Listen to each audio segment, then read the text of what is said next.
একটি ছেলে প্রতিদিনই বারে এসে একসাথে 3 গ্লাস মদ নিয়ে আস্তে আস্তে চুমুক দিয়ে 3টা গ্লাস খালি করে চলে যায়।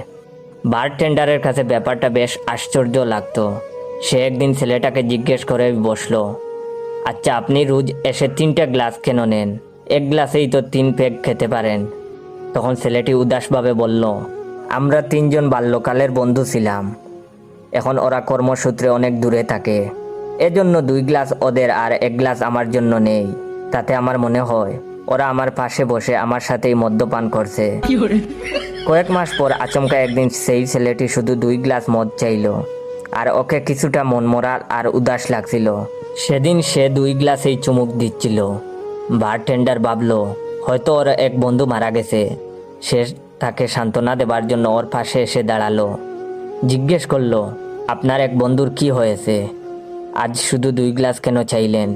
ছেলেটি বড় অমায়িকভাবে বলল, আমার 2 বন্ধুই সুস্থ সবল আছে রে ভাই, কিন্তু আমার স্ত্রীর অত্যাচারে বাধ্য হয়ে আমি মদ্যপান করা ছেড়ে দিয়েছি।